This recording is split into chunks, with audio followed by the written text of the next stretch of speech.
नमस्कार दोस्तों, मेरा नाम अभिषेक है। आप देख रहे हैं आपका अपना चैनल सेटलमेंट टीवी। अगर अभी तक आपने चैनल को सब्सक्राइब नहीं किया तो नीचे आपको ये सब्सक्राइब बटन दिखाई दे रहा होगा, उसको प्रेस कर लीजिएगा। उसके बगल में एक बेल आइकन भी होता है, उसको भी प्रेस कीजिएगा, जिससे कि मैं कोई भी वीडियो डालूं सबसे पहले नोटिफिकेशन आपके पास पहुंच जाए। दोस्तों, आज की वीडियो है फ्रॉड लोन ऐप्स प्रॉब्लम्स के संबंध में। अब जो ये फर्जी लोन एप्लीकेशन है, इसमें वैसे तो मल्टीपल प्रॉब्लम्स होती हैं, लेकिन एक बहुत कॉमन प्रॉब्लम है जो कि सब लोग इस प्रॉब्लम से जूझ रहे हैं, वो है रीपेमेंट। तो फर्जी लोन एप्लीकेशंस का लोन चुकाना चाहिए या नहीं चुकाना चाहिए, ये मैं आपको आज की इस वीडियो में बताऊंगा। और ये वीडियो बहुत ही इंटरेस्टिंग है। आप इस वीडियो को बिल्कुल एंड तक वॉच करते रहिएगा। और हाँ, ध्यान रखिएगा, बिना स्किप किए वीडियो को आपको देखना है एंड तक, जिससे कि कोई भी इंपॉर्टेंट इन्फॉर्मेशन आपसे मिस ना हो जाए। दोस्तों, तो आप अभी जान लीजिएगा, बाद में फिर परेशान मत होइएगा। इसलिए क्योंकि मैं देखता हूँ बहुत सारे लोग आधी अधूरी वीडियो देखते हैं और उसके बाद कोई अदर वीडियो देखते हैं यूट्यूब पर, फिर कोई अदर वीडियो देखते हैं। तो मैं आपको एक ही बार में बता दूंगा कि आपको लोन चुकाना चाहिए या नहीं चुकाना चाहिए। इसलिए बार बार अलग अलग वीडियोस ना देखें। मेरी भी पुरानी बहुत सारी वीडियोस पर लोग बार बार कमेंट करते हैं, बार बार पूछते हैं कि लोन चुकाना चाहिए या नहीं चुकाना चाहिए। तो सब कुछ डिटेल में बताऊंगा आज की इस वीडियो में, ठीक है। तो दोस्तों, सबसे पहले बात करते हैं ऐसी कौन सी एप्लीकेशंस होती हैं जिनका लोन सिविल में शो नहीं होता है। एक मेरी तरफ से आप क्वेश्चन समझ लीजिए, आप लोगों से पूछ लेता हूँ। तो ओबियसली आप लोगों का जवाब आएगा कि फर्जी लोन एप्लीकेशंस होती हैं जिनका लोन सिविल में शो नहीं होता है, ठीक है। और ऐसी कौन सी एप्लीकेशंस होती हैं जो कि 7 डेज़ का लोन प्रोवाइड कराती हैं। 7 डेज़ के आसपास कोई कोई ऐसी शायद एक आध एप्लीकेशन ऐसी भी होगी जो कि 14 दिन का लोन प्रोवाइड कराती है। वैसे तो 99.99% जो फर्जी लोन एप्लीकेशन है, ये सिर्फ 7 दिन का लोन प्रोवाइड करती हैं। लेकिन हो सकता है एक्सेप्शनल कोई एक एप्लीकेशन ऐसी हो जो कि 14 दिन का लोन प्रोवाइड करा रही हो। तो कौन सी एप्लीकेशन होती है कि 7 दिन का या 14 दिन का लोन प्रोवाइड कराती हैं, वो भी लोन एप्लीकेशन फ्रॉड होती हैं, फर्जी होती हैं, ठीक है। चलिए, अब थोड़ा सा और आगे बढ़ते हैं और एक बात मैं आपको और बताता हूँ। ऐसी कौन सी एप्लीकेशन, मतलब एक क्वेश्चन मैं आपसे और पूछता हूँ, ऐसी कौन सी एप्लीकेशंस होती हैं जो loan agreement letter, sanction letter provide नहीं कराती हैं, या प्रोवाइड भी कराती हैं तो फर्जी प्रोवाइड कराती हैं। फर्जी मतलब अपनी मर्जी से किसी भी एनबीएफसी का नाम लिख दिया। हो सकता है वो एनबीएफसी एग्जिस्ट ही ना करती हो सकता है वो एनबीएफसी रियल में एग्जिस्ट करती हो, बट उस एप्लीकेशन की वो एनबीएफसी हो ही ना, ठीक है। तो ऐसी कौन सी एप्लीकेशन है जो कि फर्जी लोन एग्रीमेंट लेटर, फर्जी सैंक्शन लेटर प्रोवाइड कराती है। तो ऐसी एप्लीकेशंस होती हैं फ्रॉड, ठीक है। यही आपका आंसर होगा। तो अब आपको एक बात बता दूं, ओवरऑल जिनका लोन सिविल में शो नहीं होता है, जिनकी कोई एनबीएफसी या बैंक नहीं होती है, ठीक है, जो कि फर्जी लोन एग्रीमेंट लेटर, फर्जी सैंक्शन लेटर प्रोवाइड कराते हैं, वो सभी एप्लीकेशन फ्रॉड कैटेगरी में आती हैं। और ये 7 दिन का लोन प्रोवाइड कराती हैं, ये आपको विशेष ध्यान रखना है। और एक आध एप्लीकेशन ऐसी हो सकती है कि 14 दिन का लोन प्रोवाइड कराए। अब मेरे पास अभी रिसेंटली एक कमेंट आया था कि किसी वैशाली सिक्योरिटीज एक एनबीएफसी है, उसका नाम सिविल में शो हो रहा है, ठीक है। तो मैंने फिलहाल अभी आरबीआई की एनबीएफसी की लिस्ट चेक नहीं की है, ठीक है। बट अगर एक्सपीरियन के सिविल में शो हो रहा है, क्रेफाई मार्क में शो हो रहा है, या किसी अदर क्रेडिट रेटिंग एजेंसी में शो हो रहा है, ठीक है, तो आप वहाँ पर डिस्प्यूट फाइल कीजिए। अगर 7 दिन का आपको लोन प्रोवाइड कराया गया है, आपके साथ में हैरेसमेंट हो रहा है, आपको परेशान किया जा रहा है, तो एक तो आप वहाँ पर डिस्प्यूट फाइल कीजिए जिस क्रेडिट रेटिंग एजेंसी के थ्रू उसका लोन शो हो रहा है, ठीक है। दूसरा, आपको उनकी शिकायत दर्ज करानी है आरबीआई के कंप्लेंट पोर्टल पे। अब आरबीआई के कंप्लेंट पोर्टल पर बहुत ही आसान है शिकायत दर्ज कराना। आरबीआई के कंप्लेंट पोर्टल पर बहुत ही आसान है शिकायत दर्ज कराना। ऑलरेडी बहुत सारे क्रिएटर्स हैं जो कि जेन्यून क्रिएटर्स हैं, उन्होंने वीडियो बना रखी हैं। अगर आप बोलेंगे तो मैं वीडियो बना दूंगा, बट आरबीआई की ऑफिशियल जो वेबसाइट है, वहां पर आरबीआई के कंप्लेंट पोर्टल पर आप जो है कंप्लेंट रजिस्टर करा सकते हैं। जो भी एनबीएफसी है उसके नाम में रजिस्टर करा सकते हैं, ठीक है। और अगर आपको हैरेसमेंट या परेशान किया जा रहा है तो उस एनबीएफसी, अगर एनबीएफसी है जेन्यून और आपके सिविल में लोन शो हो रहा है उस एनबीएफसी का, तो उस एनबीएफसी का एड्रेस निकाल के उनके खिलाफ कंप्लेंट रजिस्टर कराइए। अगर उनके रिकवरी एजेंट आपके पास कॉल करते हैं तो उनसे बोलिए कि मुझे लोन एग्रीमेंट लेटर, मुझे सैंक्शन लेटर चाहिए। और जब वो अगर प्रोवाइड कराते हैं और उस पर अगर उस एनबीएफसी का एड्रेस लिखा होता है, तो तत्काल आप उनकी कंप्लेंट पुलिस में रजिस्टर कराइए, अगर आपको हैरेसमेंट किया जा रहा है, आपके डेटा का मिसयूज किया जा रहा है तो, ठीक है। लेकिन किसी भी फर्जी लोन एप्लीकेशन का आपको रीपेमेंट नहीं करना है, ठीक है। जिनका लोन सिविल में शो नहीं होता है, जिनकी कोई भी एनबीएफसी या बैंक नहीं होती है, जिनका लोन सिविल में शो होता है, जिन एनबीएफसी कंपनीज का या जिन बैंक्स का या जिन एनबीएफसी या बैंक रजिस्टर्ड एप्लीकेशंस का, उनका आपको समय पर पेमेंट करना है, ध्यान रखिएगा, ठीक है, ध्यान रखिएगा। चलिए, तो उम्मीद करता हूँ मेरी बात आपको बिल्कुल समझ में आ गई होगी। और जो फर्जी एप्लीकेशन है इनका आपको कोई रीपेमेंट नहीं करना है। अगर आपने धोखे से भी एक बार रीपेमेंट इनका कर दिया तो ये क्या करेंगे, दोबारा से आपके बैंक अकाउंट में एक अमाउंट ट्रांसफ़र करेंगे, फिर से आपसे रीपेमेंट की डिमांड करेंगे, फिर से दोबारा से एक जो है आपके बैंक अकाउंट में फिर ट्रांसफ़र करेंगे एक अमाउंट, फिर से आपसे दुगनी रीपेमेंट की डिमांड करेंगे। या ऐसा भी हो सकता है कभी आपको कोई अमाउंट ट्रांसफ़र ही ना करें, सिर्फ आपसे रीपेमेंट लेते रहें। जैसे ही आप रीपेमेंट करेंगे ऐप में, वो उनके जो रिकवरी एजेंट है उनका कॉल आपके पास आएगा, वो बोलेंगे हमें कोई भी रीपेमेंट प्राप्त नहीं हुआ है, यूटीआर नंबर दो। आप यूटीआर नंबर, ट्रांजैक्शन नंबर जो भी आप चाहें, भले ही स्क्रीनशॉट उनके पास शेयर कर देना, वो बोलेंगे कि हमारे पास कोई पैसा प्राप्त नहीं हुआ है। फिर आप अगर उनसे उलझेंगे, आप उनसे किसी भी प्रकार से झगड़ा करेंगे, तो वो क्या करेंगे, आपकी कॉन्टैक्ट लिस्ट आपके पास सेंड करेंगे और बोलेंगे कि हम तेरे खराब गंदे फ़ोटो बनाकर इन नंबर्स पर वायरल कर देंगे। तो आपको इस प्रकार से वो हैरेस करेंगे, इस प्रकार से आपको धमकियाँ देंगे। तो धमकी आपको, चाहे आप लोन लो, चुकाओ या मत चुकाओ, ठीक है? मतलब अगर आपने फर्जी लोन एप्लीकेशन से लोन लिया है और अगर आपने उनका लोन चुका दिया तब भी धमकी मिलेगी, नहीं चुकाया तब भी धमकी मिलेगी। धमकी आपको दोनों तरह से मिलेगी। अब आपके मन में आ रहा होगा, आपने तो पूरी बात बता दी कि ठीक है लोन नहीं चुकाना है, बट वो तो हमारे गंदे फ़ोटो बनाकर या ख़राब फ़ोटो बनाकर, घटिया फ़ोटो बनाकर वायरल कर देंगे हमारी कॉन्टैक्ट लिस्ट में। तो वायरल तो वो तब भी करेंगे अगर आप उनका लोन चुका दोगे। तो फिर सॉल्यूशन क्या है? सॉल्यूशन ये है कि आपको जाना है नियर बाई पुलिस स्टेशन, ठीक है? एक तरीका और है, पहले मैं बहुत बेहतर तरीका आपको बता देता हूँ। देखिए, ऑनलाइन एक साइबर क्राइम पोर्टल है, ठीक है? और एक 1930 करके एक नंबर है, 1930, ये साइबर क्राइम पोर्टल का नंबर है।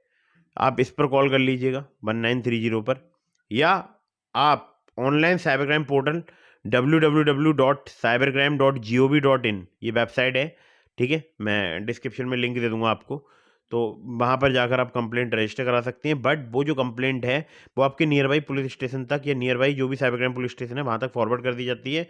और जब आपको वहाँ से कॉल आए तो आपको वहाँ पर विजिट करना होगा, ठीक है?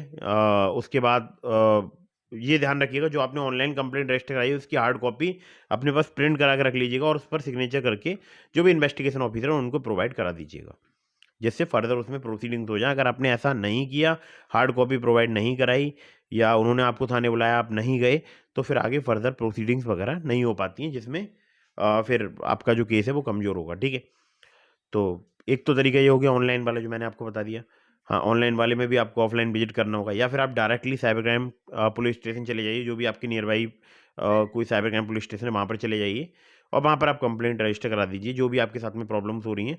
लेकिन उनको डिटेल में बताइएगा कि जिस एप्लीकेशन से मैंने लोन लिया वो एप्लीकेशन एनबीएफसी या बैंक रजिस्टर्ड नहीं है, ये मेरे साथ प्रॉब्लम क्रिएट कर रहे हैं, मेरी कॉन्टैक्ट लिस्ट का मिसयूज कर रहे हैं, मेरा आधार कार्ड पैन कार्ड भी इन्होंने ले लिया है, मेरा बैंक अकाउंट नंबर भी इनके पास है, मेरे पूरे फ़ोन का एक्सेस ले चुके हैं, मुझे डर है कि ये लोग मेरे साथ किसी भी प्रकार का फ्रॉड कर सकते हैं, मेरे आधार कार्ड पैन कार्ड का मिसयूज कर सकते हैं, मुझे ब्लैकमेल और हैरेसमेंट किया जा रहा है। इस संबंध में आप कृपया मेरी कंप्लेंट दर्ज करके इनके खिलाफ कार्रवाई करने का कष्ट करें, ठीक है? इस प्रकार से आप एक कंप्लेंट जरूर रजिस्टर कराइएगा, जो भी आपका near by cyber crime police station है वहाँ पर। और अगर नियर बाई कोई साइबर क्राइम पुलिस स्टेशन नहीं है आपके डिस्ट्रिक्ट में, तो नियर बाई जो आपका पुलिस स्टेशन है, जो आपका नियर बाई थाना लगता है, वहाँ पर जाइएगा। अगर मैं खुद की बात करूँ तो मेरा जो डिस्ट्रिक्ट है वहाँ पर जो जिला पुलिस मुख्यालय है वहाँ पर साइबर क्राइम पुलिस स्टेशन है, ठीक है? उसके आसपास के इलाके में साइबर क्राइम पुलिस स्टेशन है। तो मैं जब भी कभी ऐसी कोई बात होती है तो मैं वहाँ पर कंप्लेंट रजिस्टर कराता हूँ, ठीक है? आप भी सतर्क रहिए। और फिर इस जब आप कंप्लेंट रजिस्टर करा लें या जब आप कंप्लेंट रजिस्टर कराने जाएँ तो वहाँ पर अपने कॉन्टैक्ट नंबर्स ज़रूर प्रोवाइड करा के आएँ, कुछ अदर नंबर्स भी प्रोवाइड कराएँ। अब अदर नंबर्स में क्यों बोल रहा हूँ, क्योंकि जिस नंबर से आपने लोन लिया हो सकता है वो नंबर आपको स्विच ऑफ करना पड़ जाए, वो आपको इतना परेशान करें, आपको नंबर स्विच ऑफ करना पड़ जाए। और मैं भी आपको यही सलाह दूंगा कि आप पुलिस को कुछ अपने अदर नंबर भी प्रोवाइड कराइएगा, जैसे आपके फादर के या आपके मदर का, आपका कोई फ्रेंड है जो आपका रूम पार्टनर है उसका नंबर, या आपके पास कोई सेकेंडरी फ़ोन है, ठीक है, जो फर्जी लोन एप्लीकेशन वालों के पास जिसका नंबर नहीं है, तो वो नंबर ज़रूर प्रोवाइड कराइएगा, जिससे पुलिस आपसे डायरेक्टली कॉन्टैक्ट कर पाए। और अगर आपने पेमेंट कर दिया तो कभी-कभी पुलिस ऐसा भी करती है कि अगर आपने किसी फर्जी लोन एप्लीकेशन का रीपेमेंट कर दिया है, तो वो पेमेंट भी होल्ड कर देती है और वो भी आपके वापसी मिलने के भी चांसेस रहते हैं। और ये मैं कोई यूँ हवा में ऐसे तीर नहीं मार रहा हूँ, ये रियलिटी है, वापस भी लोगों को पेमेंट मिला है, ठीक है? तो जब आप पुलिस कंप्लेंट रजिस्टर करा दें उसके बाद कंप्लेंट की जो कॉपी है उसका एक फ़ोटो लीजिए, अपने जितने भी कॉन्टैक्ट हैं उन सबके पास सेंड कर दीजिए वो फ़ोटो व्हाट्सएप के थ्रू और बोल दीजिए कि मेरा फ़ोन हो गया हैक। अगर आपके पास मुझसे संबंधित कोई कॉल, मैसेज, ऑडियो, वीडियो आता है या कोई मेरे बारे में कोई जानकारी जुटाने की कोशिश करता है तो आपको सिर्फ ये बोलना है उस व्यक्ति से कि आप मुझे नहीं जानते हैं, ठीक है? आप मुझे नहीं जानते हैं। बिल्कुल आप नकार दीजिए, चाहे वो सामने वाला जो पर्सन है वो कुछ भी आपसे कहे। सिर्फ आपको इतनी बात समझानी है अपने कॉन्टैक्ट में सभी लोगों के लिए, ठीक है? और बता दीजिएगा कि मेरे साथ एक साइबर फ्रॉड हो गया है, जो मैंने आपको कंप्लेंट की फ़ोटो भेजी है उसी साइबर फ्रॉड की है। और अगर आप नहीं बताना चाहते हैं कि आपने लोन लिया है, मतलब अगर आप नहीं चाहते हैं कि आपके कॉन्टैक्ट लिस्ट में लोगों को पता चले कि आपने लोन लिया है, तो आप उतने पार्ट को ब्लर कर दीजिएगा जहाँ पर लोन एप्लीकेशन लिखा है, ठीक है?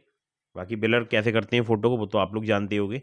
आजकल तो सभी लोग इतने ज़्यादा एक्सपर्ट है, ठीक है? बहुत सारी ऐसी एप्लीकेशन आती हैं जो कि फ़ोटो को ब्लर कर देती हैं या फ़ोन के अंदर ही आजकल एडिट का ऑप्शन आता है, एक पेंसिल का साइन बना हुआ आता है गैलरी में, तो वहाँ पर जब आप क्लिक करते हैं तो फ़ोटो को एडिट कर सकते हैं, ठीक है? मतलब उस पार्ट को ब्लर कर दीजिएगा पेंसिल से। तो अब मेरी बात आपको समझ में आ गई होगी। अब मैं आपको एक बात और बताऊँ, जैसे ही आप ये सारे कॉन्टैक्ट लिस्ट में सूचना दे दें कि आपका फ़ोन हैक हो गया है, अगर आपसे संबंधित कोई भी कॉल आए, मैसेज आए, तो आप ब्लॉक कर दीजिए, इग्नोर कीजिए या बोल दीजिए कि आप मुझे नहीं जानते हैं। जब ये सारा काम आप कर लें, व्हाट्सएप स्टेटस पर एक कंप्लेंट का फ़ोटो लगाएँ। उसके बाद अपनी व्हाट्सएप डीपी पर एक कंप्लेंट का फ़ोटो लगाएँ, ठीक है? कि मेरा फ़ोन जो है वो हैक हो गया है, ये लिख दीजिएगा डीपी पर, मेरा फ़ोन हैक हो गया है। अगर मुझसे संबंधित कोई कॉल, मैसेज आता है, उस नंबर को ब्लॉक कीजिएगा, इग्नोर कीजिएगा और मैंने इसकी शिकायत साइबर क्राइम पुलिस स्टेशन में दर्ज करा दी है या जहाँ भी दर्ज कराई है वो लिख दीजिएगा, ठीक है? अब इतना सब आपने कर लिया, अब क्या करना है आपको? अब आपको करना है अपना नंबर स्विच ऑफ और व्हाट्सएप बंद। नंबर आप स्विच ऑफ करेंगे, व्हाट्सएप बंद करेंगे तो इससे होगा क्या, जब फर्जी लोन एप्लीकेशन के रिकवरी एजेंट आपके पास मैसेज भेजेंगे तो मैसेज डिलीवर्ड नहीं होगा, डबल चेक मार्क नहीं आएगा, सिंगल चेक मार्क आएगा। सिंगल चेक मार्क आएगा, वो फ्रस्ट्रेशन में क्या करेंगे, दूसरे लोगों को कांटेक्ट करेंगे आपकी कांटेक्ट लिस्ट में। वहाँ से भी जब आपकी कांटेक्ट में सबको पता होगा तो पॉजिटिव रिस्पॉन्स मिलेगा नहीं। 1-2 दिन, 3 दिन ट्राई करेंगे और ऐसा नहीं कि लगातार आप सिर्फ आपकी कांटेक्ट लिस्ट पर वो कॉल करते रहे, उनके पास लाखों लोग हैं जिनको वो हैरेसमेंट करते हैं, जिनको वो परेशान करते हैं, ठीक है? तो सिर्फ आप ही नहीं हो, बहुत सारे लोग इनके विक्टिम हैं। तो आपको हमेशा ये बात ध्यान रखनी है कि नंबर स्विच ऑफ करना है, व्हाट्सएप बंद करना है 1 से 1.5 महीने के लिए। मैं 1 से 1.5 महीना क्यों बोलता हूँ? अगर मान लीजिए 15 दिन बाद उनको फिर से होश आता है कि यार इस पर्सन से अभी पैसा रिकवर नहीं हुआ है, एक बार और ट्राई मार के देखते हैं, फिर आपको हैरेसमेंट करेंगे, आपका व्हाट्सएप ऑन रहेगा, आपको परेशान करते रहेंगे, तंग करते रहेंगे। आपका व्हाट्सएप ऑन ही नहीं होगा, ऑन मतलब अगर आपका व्हाट्सएप उस नंबर से चालू ही नहीं है, तो वो जब भी मैसेज करेंगे वो सिंगल चेक मार्क आएगा, यानी मैसेज डिलीवर्ड हुआ ही नहीं है। तो क्या परेशान करेंगे? नंबर पे कॉल करेंगे, number switch off. Contact list में कॉल करेंगे, वहाँ सब लोग बोल देंगे कि हम नहीं जानते इस पर्सन के लिए। कब तक परेशान करेंगे? 1 दिन, 2 दिन, 3 दिन। और ऐसा नहीं है कि आपकी पूरी कॉन्टैक्ट के पास कॉल करते हैं, इतना उन लोगों के पास भी टाइम नहीं होगा, ठीक है? कॉन्टैक्ट कोई 1-2 तो होता नहीं है, 200-300 कॉन्टैक्ट तो हर एक आजकल जनरल किसी के भी फ़ोन के अंदर होते हैं। तो किस-किस को कॉल करेंगे, ठीक है? ध्यान रखिएगा, यही आपको करना है। 1 से 1.5 महीना नंबर ऑफ रखिएगा। हाँ, बीच-बीच में सिम डालिए, कॉल्स कीजिए, रिचार्ज वगैरह करते रहिए जिससे आपका नंबर लैप्स ना हो, ठीक है? 1-2 कॉल्स वगैरह बीच में सिम डाल करते रहिए, लेकिन फ़ोन के अंदर कोई भी फर्जी लोन एप्लीकेशन नहीं होनी चाहिए। ये बात आपको विशेष ध्यान रखना है, ठीक है? तो किसी भी फर्जी लोन एप्लीकेशन का आपको लोन नहीं चुकाना है और जितनी जेन्युइन एनबीएफसी या बैंक रजिस्टर्ड एप्लीकेशन है जिनका लोन सिविल में शो होता है, सिविल स्कोर की बात कर रहा हूँ मैं, ध्यान रखिएगा सिविल स्कोर की बात कर रहा हूँ, ठीक है? ट्रांस यूनियन सिविल की, जिनका लोन सिविल में शो होता है उनका लोन आपको जरूर चुकाना है। और कोई भी जेन्युइन ट्रस्टेड है एनबीएफसी या बैंक रजिस्टर्ड लोन एप्लीकेशन की आपको कंप्लेंट दर्ज करानी है, आरबीआई के कंप्लेंट पोर्टल में रजिस्टर कराइएगा। और अगर वो आपको हैरेसमेंट कर रहे हैं तो नियर बाई पुलिस स्टेशन में उनकी भी कंप्लेंट रजिस्टर कराइएगा, ठीक है? ध्यान रखिएगा इस बात का। और वीडियो को फटाफट से कर दीजिएगा लाइक, चैनल को कर दीजिएगा सब्सक्राइब, टेलीग्राम चैनल जरूर ज्वाइन कीजिएगा, डिस्क्रिप्शन में मैंने आपको लिंक दे दिया है। अगर आपके मन में कोई भी सवाल है तो आप मुझे इंस्टाग्राम पर फॉलो करके डीएम के माध्यम से भी अपने सवालों के जवाब ले सकते हैं या फिर चैनल की मेंबरशिप ज्वाइन करके डायरेक्टली आप मुझसे कॉल पर भी बात कर सकते हैं, ठीक है? उम्मीद करता हूँ आपको वीडियो पसंद आई होगी। अगर आपको वीडियो पसंद आई है तो इसको कर दीजिएगा लाइक, चैनल को कर दीजिएगा सब्सक्राइब। मिलता हूँ फिर किसी इंटरेस्टिंग वीडियो में, फिर किसी इंटरेस्टिंग टॉपिक के साथ। जय हिंद, वंदे मातरम।